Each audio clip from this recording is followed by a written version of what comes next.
নমস্কার বন্ধুরা, আজকের অ্যাকশন কনস্ট্রাকশন ইকুইপমেন্ট লিমিটেড তাদের কোয়ার্টার ওয়ান রেজাল্ট পাবলিশ করেছে। চলো দেখে নেওয়া যাক।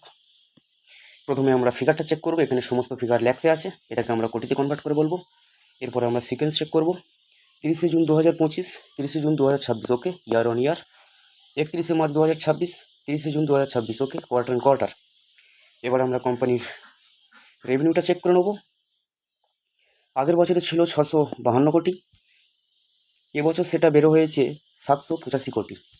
কোম্পানি এখানে প্রায় 19 থেকে 20% মতন জাম্প দেখিয়েছে, যেটা একটা খুব বড় পজিটিভ দিক।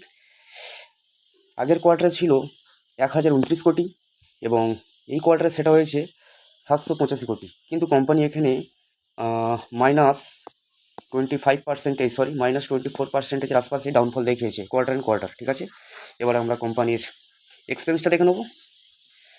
আগের বছরে ছিল 575 কোটি, এবছর সেটা বেরো হয়েছে 681 কোটি। ঠিক আছে, আগের কোয়ার্টারে ছিল 869 কোটি এবং এবারে সেটা হয়েছে 681 কোটি। ঠিক আছে, এক্সপেন্স কোম্পানি মোটামুটি তাদের কন্ট্রোলে রেখেছে। এবার চলো আমরা প্রফিটটা চেক করে নিই।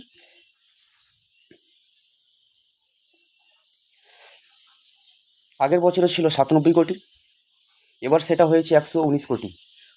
কোম্পানি ইয়ার অন ইয়ার প্রায় 20-21%-এর আশপাশে তাদের গ্রোথ দেখিয়েছে। এবার আমরা কোয়ার্টারটা চেক করে নিই। আগের কোয়ার্টারে ছিল 110 কোটি, এবার হয়েছে 119 কোটি। কোয়ার্টার কোয়ার্টারও প্রায় 8%-এর মতন জাম্প দেখিয়েছে। ঠিক আছে, এবার আমরা কোম্পানির ইপিএসটা চেক করে নেবো। আগের বছরে ছিল 8 টাকা 21 পয়সা, এবছর সেটা হয়েছে 10 টাকা 4 পয়সা। ঠিক আছে, আগের কোয়ার্টারে ছিল 9 টাকা 32 পয়সা, এবার হয়েছে 10 টাকা 4 পয়সা। ঠিক আছে, কোম্পানি ইয়ার অন ইয়ার এবং কোয়ার্টার কোয়ার্টার মোটামুটি ভালোই রেজাল্ট নিয়ে এসছে। তবে দেখা যাক কালকের মার্কেট এই শেয়ারটির প্রতি কেমন রিয়াকশন দেখায়। যদি ভিডিওটি ভালো লাগে তাহলে অবশ্যই লাইক করবেন এবং আরও আপডেট পেতে আমাদের সাথে থাকবেন।